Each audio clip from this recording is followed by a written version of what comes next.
मैं चित्तौड़गढ़ बोल रहा हूं, त्याग और बलिदान का प्रतीक। हां, मैं वही चित्तौड़गढ़ हूं जो कभी मेवाड़ की राजधानी हुआ करता था। मैं मेवाड़ की राजधानी रहा, लेकिन मैं कभी किसी के अधीन नहीं रहा। मेरी मिट्टी के कण कण में शौर्य और बलिदान की खुशबू आती है। मैं शक्ति, भक्ति, त्याग और बलिदान की धरती के रूप में जाना जाता हूं। मैं वही हूं जिसके आंचल में महाराणा प्रताप खेले, सती मीराबाई ने भगवान की भक्ति की, और तो और चित्तौड़गढ़ की रानी पद्मिनी ने अपनी लाज बचाने के लिए जौहर किया था। मेरा जन्म आज से लगभग 1500 साल पहले मौर्य वंश के शासक चित्रांगन मौर्य ने करवाया था। उस समय मैं चित्रकूट के नाम से जाना जाता था। जब खिलजी के बेटे हिजर खां ने राज किया तब मेरा नाम हिजराबाद रखा गया था। उसके बाद राणा कुंभा के काल में चित्तौड़ के नाम से मुझे जाना गया। मैं एशिया महाद्वीप का सबसे बड़ा दुर्ग हूं। अगर आप मुझ पर विजिट करते हैं तो मैं पूरे 13 किलोमीटर की परिधि और 700 एकड़ जमीन के ऊपर में बसा हुआ हूं। एक समय था जब मेरे अंदर छोटे बड़े करके 113 मंदिर थे, 84 पानी के कुंड बने हुए थे और 8 भव्य महल बने हुए थे।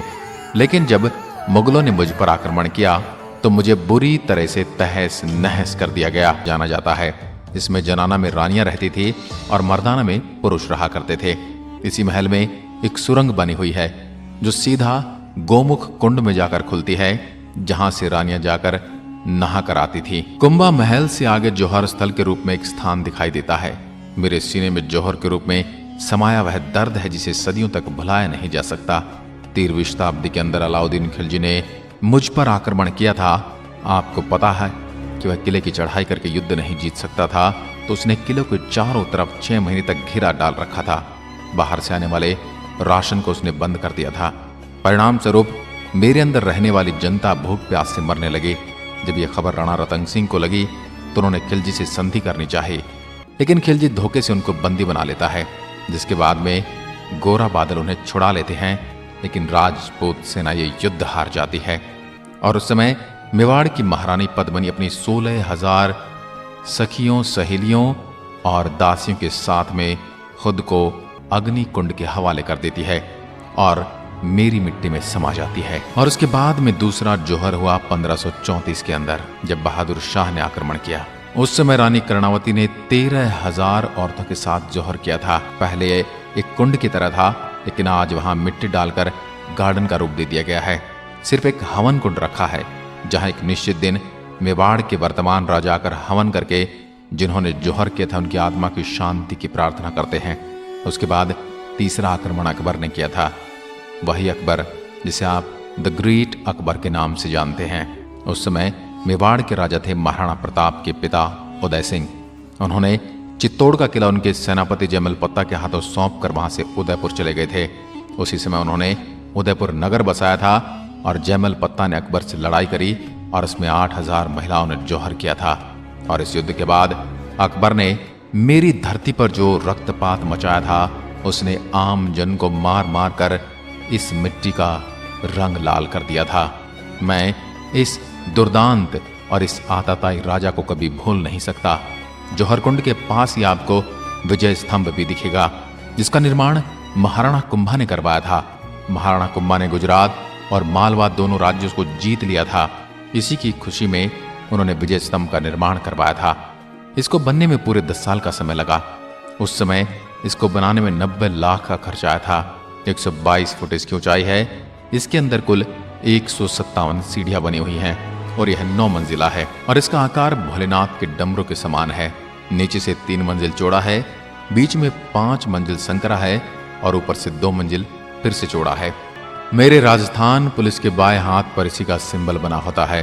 विजय स्तंभ के आसपास आपको टूटे फूटे खंडहर दिखेंगे। सब मेरे उस समय के मंदिर थे, जिनको अलाउद्दीन खिलजी ने रानी पद्मिनी के नहीं मिलने पर तोड़ दिया था और बाद के आक्रमणकारियों ने भी ऐसा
थोड़ा आगे चलने पर पानी के बीच में आपको एक महल दिखाई देता है जिसे पद्मिनी महल कहते हैं और जिसको समर पैलेस के नाम से भी जाना जाता है।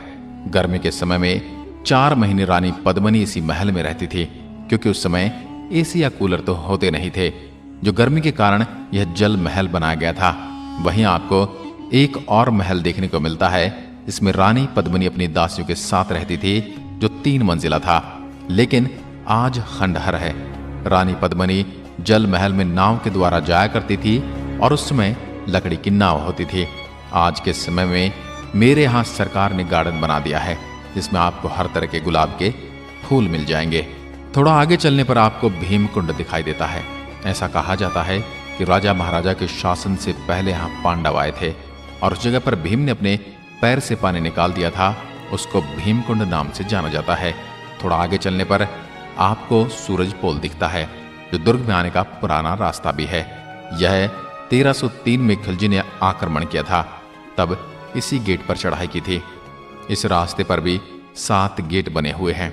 जब खिलजी ने आक्रमण किया था तब उसने एक एक करके सारे गेट तहस नहस कर दिए थे, जिसमें से 6 गेट पूरी तरह से टूटे हुए हैं, लेकिन जो सूरज पोल गेट है वो बचा हुआ है। सूरज की सबसे पहली किरण इसी गेट पर पड़ती है और इसका नाम इसी वजह से सूरज पोल है। इसके सामने जो आपको खुला मैदान दिखता है वो मैदान हुआ करता था, लेकिन आज मेरे यहाँ कुछ बस्तियां बस गई हैं, जिस वजह से वहां लोग खेती करने लग गए हैं। आपको गेट पर कुछ बड़ी बड़ी कीलें लगी हुई दिखाई देती हैं, जिनको अंकुश कहा जाता है। जब आक्रमण किया जाता था तब हाथी को मदिरा पिलाकर पागल किया जाता था और उस गेट को तुड़वाया जाता था, लेकिन वह गेट को तोड़ न सके, इसी के लिए अंकुश लगाए जाते थे। अब आखिरी में आपको बताता हूं कि कैसे आप मुझ तक पहुंच सकते हैं। मैं भीलवाड़ा और उदयपुर के मध्य बसा हुआ हूं। मेरे सबसे निकटतम हवाई अड्डा डबोक एयरपोर्ट, जो कि उदयपुर में स्थित है, जहां से मेरी दूरी 90 किलोमीटर पड़ती है और आप ट्रेन से भी आसानी से पहुंच सकते हैं। चित्तौड़गढ़ अपने आप एक रेलवे जंक्शन है, जहां लगभग हर शहर से ट्रेन उपलब्ध हैं। अगर मैं मेरे स्थानीय लोगों के खान पान की बात करूं तो यहाँ का सबसे प्रसिद्ध खाना दाल बाटी चूरमा है, जो काफी लजीज भोजन होता है और मेवाड़ के लोग अपनी मनोहार के लिए भी विश्व प्रसिद्ध हैं। यहाँ के उपयुक्त मौसम की बात करूं तो गर्मियों में यहाँ का मौसम बड़ा ही गर्म होता है और उस दौरान अधिकतम तापमान 44 डिग्री सेल्सियस तक जाता है। मानसून के दौरान रुक रुक कर होने वाली वर्षा के कारण हवा नम होती है। इस स्थान की यात्रा के लिए ठंड का मौसम सबसे उपयुक्त माना जाता है। तो ये थी मेरी आत्मकथा, जो त्याग, बलिदान और भक्ति से सराबोर है। मैं खुद को अत्यंत गौरवान्वित महसूस करता हूं कि मेरे पर उन शासकों ने राज किया जिन्होंने मुझे कभी दुश्मन के हाथ में नहीं सौंपा। दोस्तों, इसके बारे में आप क्या कहना चाहते हैं? मेरी इस पावन मिट्टी को लेकर अगर गलती से भी मेरे बारे में मैं कुछ भूल गया हूं तो मुझे कमेंट करके जरूर बताएं, और यदि आपको मेरी आत्मकथा पसंद आई है तो मुझे दूसरों तक भी पहुंचाएं। धन्यवाद। जय हिंद, जय भारत।